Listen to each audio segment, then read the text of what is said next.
Bem, queridas amigas, queridos amigos, os cumprimento com votos de muita paz. Nos foi dado a oportunidade de podermos conversar sobre um assunto muito interessante, os desafios, naturalmente fazendo uma relação entre Jesus, Kardec e a atualidade. Quando os imortais revelaram na questão 625 do Livro dos Espíritos ser Jesus o tipo mais perfeito que Deus tem oferecido ao homem para lhe servir de guia e modelo, e logo em seguida o codificador Allan Kardec, em seu comentário, vinha esclarecer que para nós, os homens, Jesus constitui o tipo da perfeição moral a que a humanidade pode aspirar na Terra. E que Deus, com a sua bondade e misericórdia, nos ofereceu como o mais perfeito modelo, e a doutrina que ensinou o seu Evangelho é a expressão mais pura da lei de Deus. Porque, sendo Jesus o mais puro de quantos têm aparecido na Terra, o Espírito Divino o animava. Este é o comentário que o codificador faz para a resposta mais simples quando questionado qual guia e modelo da humanidade é Jesus. Desta forma, entendemos que perante as situações que consideramos desafios para qualquer ser humano, isso não se aplica para Jesus, pois o que entendemos por desafio para ele foi oportunidade para nos ensinar como se deve vencer tais circunstâncias. Entendemos por desafio o estímulo que ajuda as pessoas a crescerem e avançarem no caminho da vida, com a satisfação de ser a cada dia um pouco melhor, ou mais sábio, mais competente do que no dia passado.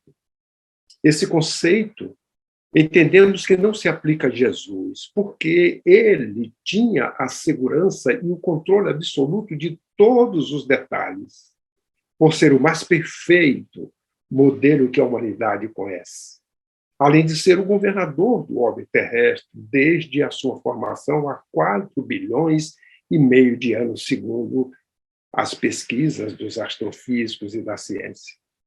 Por isso, o que se considera desafio para todos nós, para Jesus foi oportunidade de ensinar como se deve vencer tais circunstâncias. Ele veio afirmar: eu venci o mundo. E quando aqui esteve, submeteu-se por vontade própria a todas as circunstâncias que eram necessárias para deixar o modelo de como podemos vencer os nossos desafios. O interessante, e nós devemos compreender isto dentro da nossa pequenez, que ainda não somos capazes o suficiente para bem avaliar a divina grandeza do Espírito crístico de Jesus. Pois ele marcou de modo indelével a sua presença entre nós, vivendo situações que, para qualquer ser humano, são desafios. A sua extrema simplicidade, a completa humildade, a pobreza. Não teve sequer onde reclinar a sua cabeça. Ele nada possuiu de material, não teve nenhuma propriedade, nenhum dinheiro, nenhum bem. Para nós, isto são desafios tremendos que ainda não somos capazes de vencer. Mas ele se cercou também de gente mais inculta e dentro de um povo social e politicamente subjugado. E nada disso foi desafio para ele, mas escolha para deixar marcado de forma inesquecível o exemplo, como modelo, como um guia para que nós pudéssemos e possamos seguir. É um grande desafio para qualquer ser humano reunir em torno de si amigos rudes e iletrados, e, além disso, prepará-los num curto espaço de 3 anos, para dar continuidade a um código de ética divino a revolucionar a humanidade para sempre. No entanto, para Jesus, foi oportunidade de deixar o exemplo a ser seguido de como conviver com a diversidade, aceitando o outro como ele é, convencendo-o pelo exemplo, preparando-os sem violentar suas consciências. O Espírito Emmanuel, no livro Caminho, Verdade e Vida, no item 161, ele vem nos falar sobre Jesus, que tem um título Aproveitemos. Ele nos diz que Jesus sempre aproveitou o mínimo para produzir o máximo. Para nós, isso é um desafio. Para ele, não. Com 3 anos de apostolado, ele acendeu luzes para milênios, porque 2.000 anos depois, nós estamos lembrando dele e dos seus ensinos. Com uma pregação na montanha, ele veio inspirar milhões de almas para a vida eterna. A esmola de uma viúva, ele converte em uma lição imperecível de solidariedade. De um grão de mostarda, semente menor, ele faz um maravilhoso símbolo do reino de Deus. E daquela moeda, à época, o dracma perdido, ele forma ensino inesquecível sobre o amor espiritual. E o mais importante é que, de uma grosseira cruz, ele grava a maior lição de divindade da história. Transforma um instrumento que era um instrumento de tortura num símbolo de redenção para a humanidade. Das atitudes de um fariseu que era orgulhoso, ele extrai aí a verdade que confunde muitos crentes ainda pouco sinceros. Ele curou alguns doentes, e com isso ele vem instituir na medicina espiritual para todos os centros da vida, que até hoje se busca no aperfeiçoamento que a ciência e a medicina vem tendo para um dia realizar as mesmas curas que ele fez com os mesmos processos que ele utilizou. Um grande desafio. Diante de uma multidão, os discípulos chegam para ele: mestre, como vamos alimentar? E aí, diante de 5 pães e 2 peixes, ele retira o alimento para milhares de famílias. São desafios para nós. Para ele, no entanto, foi oportunidade de ensino. Da ação de um rico de nome Zaqueu, que era bem intencionado, ele vem traçar um programa edificante para nós que somos mordomos da vida e para aqueles que são mordomos da fortuna material. Ele escolheu seus colaboradores diretos, mas trabalhou em equipe para que eles continuassem sua obra. Este é um desafio. Um desafio que ele veio dar um exemplo de como nós devemos administrar. Auxiliou seus seguidores a buscarem seus próprios caminhos para que alcançassem autonomia. Ele disse que estaria sempre com seus discípulos, mas nunca disse que carregaria a cruz dos discípulos. No relacionamento com seus discípulos, investiu na confiança, no respeito, no cuidado, mas, sobretudo, no amor recíproco. O interessante é que ele nada impôs, ele não julgou, não condenou, ele não alardeou poderes, apesar de tê-lo em plenitude, governador da terra, o espírito mais puro. Nunca fez autodefesa. e não permitiu discussões estéreis. Naquele dia em que, no lar de Pedro, as conversações começaram a cair para este sentido da esterilidade, ele implantou o primeiro evangelho do lar, porque convidou a todos a se reunirem sobre a mesa e a tratar dos assuntos espirituais, abrindo desta forma, no seu ensinamento, e aproveitando a oportunidade, como sempre, que não era desperdiçada, para ensinar-nos como fazer o evangelho no lar. Jesus, caras amigas e amigos, é este guia e modelo da humanidade, que aproveitou todos os instantes de sua vida para deixar um legado divino a ser roteiro para a humanidade. E Allan Kardec, um dos seus apóstolos, para cumprir seu messianato, ele enfrentou, sim, desafios de diversas ordens. Porque a estatura moral, por mais elevada do preclaro Allan Kardec, não pode ser comparada com a de Jesus, que é ímpar. E ele teve desafios para vencer de diversas ordens, mas soube vencê-los como um espírita cristão. Não se deixou desanimar pela crítica, encontrou contraditores, sobretudo entre os que tinham interesse nos abusos. Encontrou entre os espíritos aqueles que semearam a dúvida por malícia ou ignorância.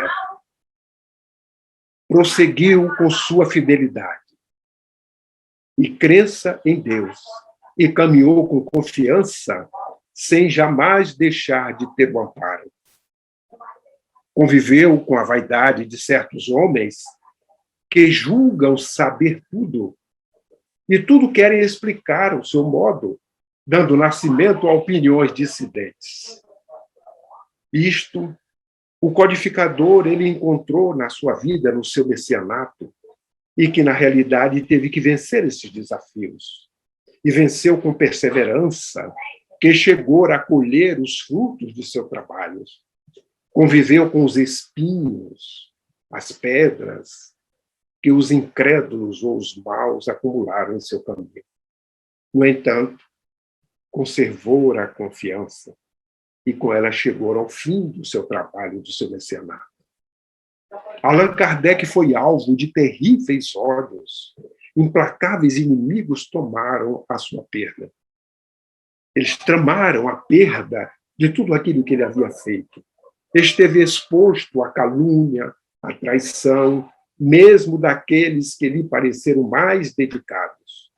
As suas melhores instruções foram impugnadas e desnaturadas. Sucumbiu mais de uma vez ao peso da fadiga. Em uma palavra, só um momentinho que parece que alguém está falando e está me atrapalhando. Por favor, eu estou falando aqui, silêncio, por obséquio. Desculpe que eu estou no local, no ambiente, fora de Brasília, e naturalmente as pessoas devem ter esquecido, apesar de ter avisado. Mas vamos em frente. Allan Kardec foi este alvo desses terríveis ódios, de implacáveis inimigos que tramaram a sua perda. Ele sucumbiu mais de uma vez ao peso da fadiga. Trabalhador incansável. Em uma palavra, ele teve uma luta quase constante que sustentou com o sacrifício do seu repouso, da sua tranquilidade, da sua saúde e mesmo da sua própria vida. Mas ele exercitou a humildade, a modéstia, o desinteresse para abater os orgulhosos e presunçosos. Lutou contra os homens com coragem, com perseverança e firmeza inquebrantáveis.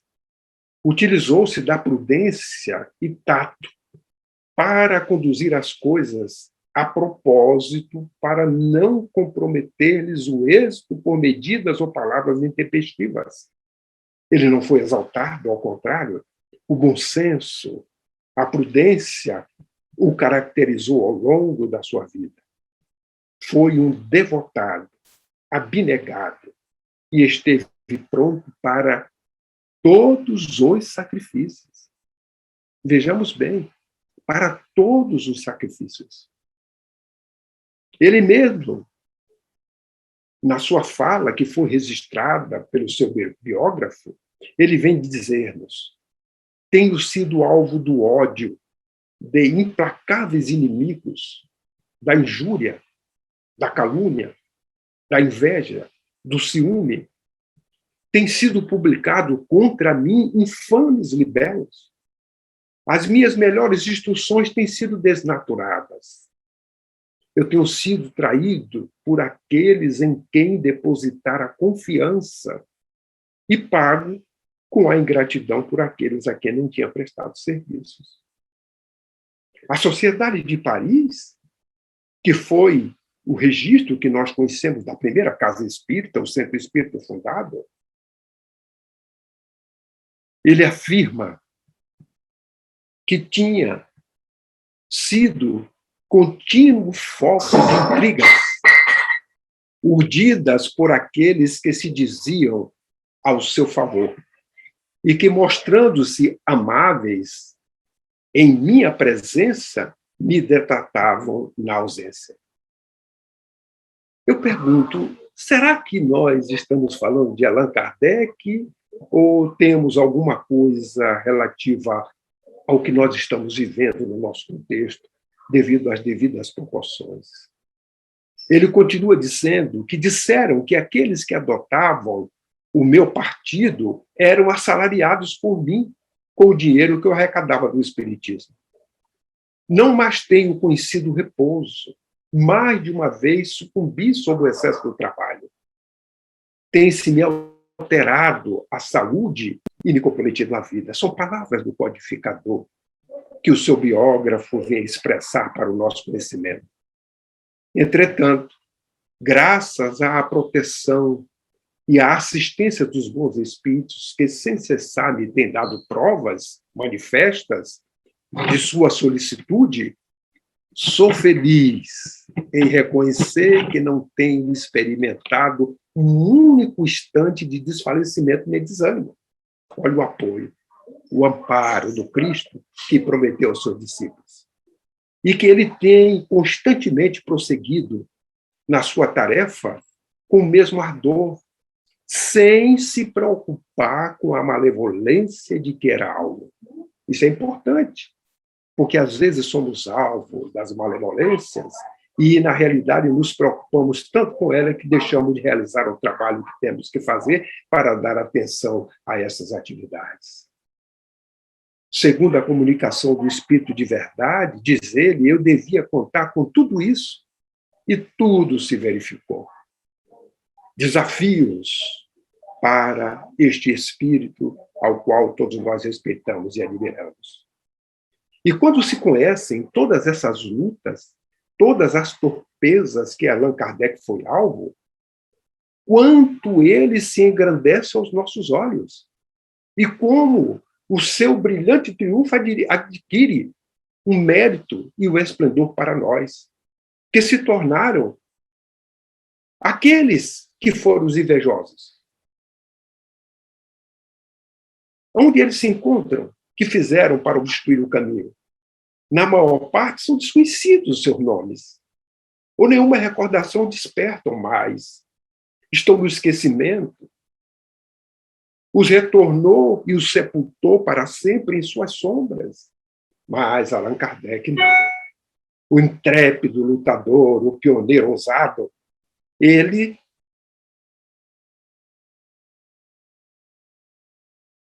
está passando para a posteridade com a sua auréola de glória, tão legitimamente adquirida. Ninguém lembra dos detratores, mas dele sim. É igual a Sócrates. Talvez eu vou fazer uma pergunta, não precise de resposta. Eu desafio a todos nós que estamos aqui ouvindo. Se alguém sabe o nome dos juízes de um deles que condenou Sócrates à sepultura. Mas Sócrates, nós lembramos até hoje. E assim, queridas amigas, quais os nossos atuais desafios?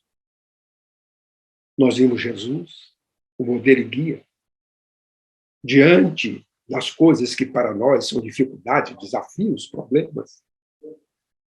Como o Senhor, governador da terra, aproveitou todos esses instantes para nos dizer: é assim que se vence aquilo que para vocês é desafios. E quais são os nossos? No passado, os desafios aos espíritas, eles procediam do mundo exterior, sendo fáceis de serem percebidos e mesmo até superados. Estavam à vista. Mas, na atualidade, hoje, a crueza da perseguição é de natureza interna. Está na intimidade das próprias instituições, por invigilância de alguns que não se permitem penetrar pelo conhecimento verdadeiro da doutrina, que não a estudam. E se estudam, apenas contemplam de que é um estudo maravilhoso, uma ciência excelente, uma filosofia das melhores, aspectos éticos, de consequências religiosas incomparáveis, e se limitam a isso. Kardec denominou o espírito imperfeito. E é por causa desses espíritas imperfeitos que hoje nós encontramos esses grandes desafios dentro da própria instituição. Na atualidade, os maiores desafios de testemunho já não são fora das fronteiras dos núcleos de iluminação. São dentro delas, pelo esquecimento da simplicidade, da pobreza, da ternura entre todos, da abnegação, que vêm sendo substituídos pelos poderosos do mundo, enganados em si mesmos e enganadores dos seus amigos.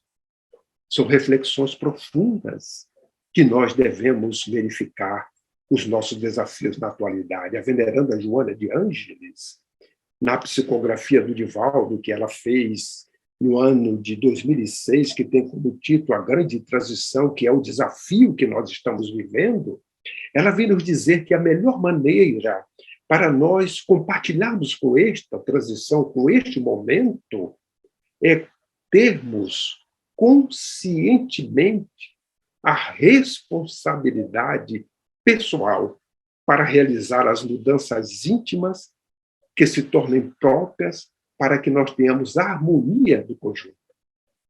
É termos a consciência deste momento da transição e compartilharmos com a responsabilidade pessoal das mudanças que devemos fazer. Porque ela vem nos dizer que não existe uma conquista interior, ela não será lograda se não proceder dessas passagens íntimas interiores de cada um de nós, nas quais estão instalados hábitos. E estes hábitos nossos são de naturezas perniciosas, que devem ser substituídos por aqueles que são saudáveis e são propiciadores de bem-estar e harmonia emocional. Mas Manuel Filomeno de Miranda, ele também vem nos dizer que a hora exige atenção e cuidado ante o número expressivo de lobos disfarçados de ovelhas, com vozes mansas e venenos nas palavras que aparentam humildade forçada e são possuidores de ira incontrolável. Urge, nos diz Manuel Filomeno, que os servidores do Evangelho, o Evangelho restaurado, redivivo, reconsiderem condutas. É o desafio. E voltem a trilhar a difícil estrada pedregosa por onde peregrinou Jesus. Sem lisonjas, sem destaques sociais, sem honrarias humanas que muito agradam a nossa inferioridade moral. E vem perverter os sentimentos que já deveriam estar ornados de simplicidade e renúncia. São desafios atuais. A instituição espírita de hoje deve evocar a casa do caminho onde Pedro e Tiago, João, viveram os ensinos de Jesus e mantiveram a continuação do contato com Jesus, a fim de que ele tivesse forças testemunho para submeterem ao holocausto ao qual foram submetidos, exceto João, que foi aquele único apóstolo do Cristo que teve morte natural. Agora, os testemunhos são de outra ordem. Manuel Filomeno vem ratificar.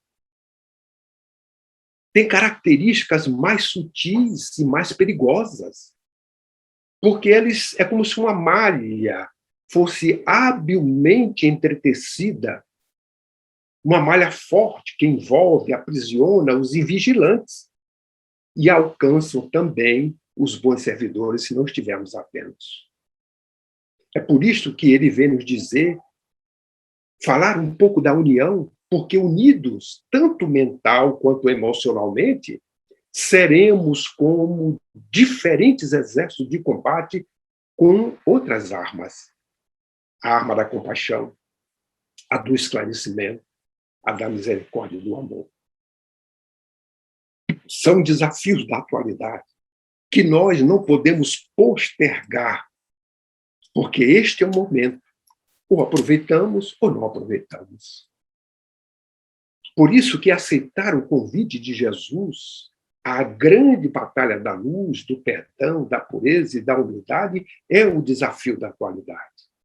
Envidar esforços hercúleos e dedicação quase exclusiva ao bem em todas as nossas manifestações para que sejamos o verdadeiro espírita, aquele que prende esforços para domar suas más inclinações. E o grande desafio também é trabalhar incessantemente pelo autoburilamento. Ungirmos-nos de humildade, de compreensão ao próximo. Manuel Filomeno, no livro Perturbações Espirituais, ele vem dizer que é inadiável, não dá para postergar, o dever de voltar-se à simplicidade e à humildade real. Nos despirmos de títulos enganosos do poder temporal, poder mesquinho e irrelevante, para podermos dialogar, compreender, ajudar, encontrar o melhor caminho para seguirmos solidários, jamais solitários, porque a recomendação do codificador é o trabalho solidário e tolerante. Então, diante do momento em que nós vivemos, a mansidão e a misericórdia devem ser sempre os instrumentos para que nós possamos implantar a fraternidade. A estratégia fraternal, ela deve estar na mansidão e na misericórdia que nós devemos realizar. É um grande desafio sermos agredidos e desafiados. E mantermos a irrestrita confiança em Jesus, que preferiu a desonra à defesa inútil, à morte infamante e à permanência na injúria e na covardia.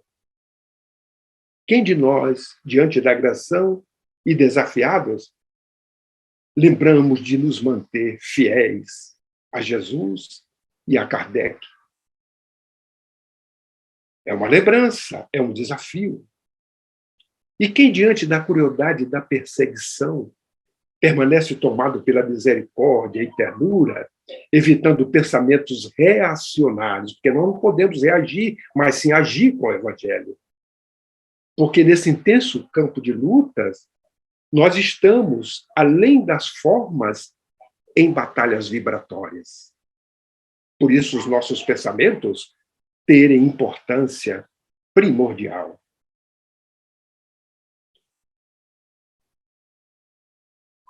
Por mais grave que seja uma denúncia ou uma chocante provocação, ela poderá ser respondida sob a ação do melindre ou de reprimenda como forma de reação. É o exemplo que nós devemos mostrar a outra face da moeda, agir e não reagir.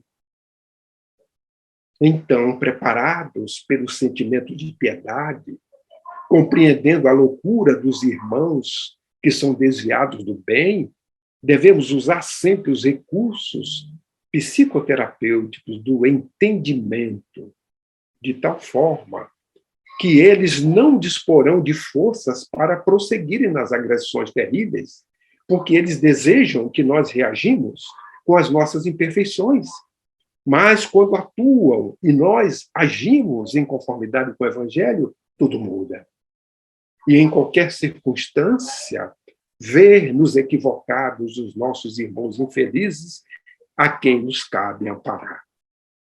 E para enfrentar a situação que nós estamos vivendo, com sublimes instrumentos da caridade, em todos os momentos devemos nos munir da humildade real e nos revestirmos da couraça da oração, desta fortaleza, a fim de nos prepararmos para o advento dos por vindouros dias que estão chegando e nos anunciando dias de edificação superior, mas de paz, que todos nós necessitamos no planeta amado que o Pai nos deixou. Desta forma, queridas amigas e queridos amigos, são reflexões que nós gostaríamos de trazê-los para que nós possamos entender que os desafios atuais, eles não diferem muito daqueles passados que Kardec passou, mas que nós encontramos em Jesus o modelo, o guia para podermos vencê-los. Só Jesus e Kardec é que possibilitarão nós passarmos por estes momentos que nós mesmos pedimos, porque as provas são escolhidas por nós, de uma maneira tranquila, sendo forjados nesta têmpera do dia a dia que nos convoca ao testemunho. Que Jesus possa nos abençoar, nos fortalecer nestas reflexões e que este fórum possa trazer a todos nós estas preparações para que nos próximos 5 anos, já que ele se realiza de forma quinquenal, de 5 em 5 anos, nós possamos estar atentos para esse advir que nos espera um futuro tão maravilhoso conforme a humanidade jamais teve. Entretanto, é necessário que ele seja construído por todos nós, especialmente por nós que nos compromissamos em divulgar o Evangelho em espírito e verdade antes da presente vilegiatura. Muita paz a todos e que Jesus nos abençoe.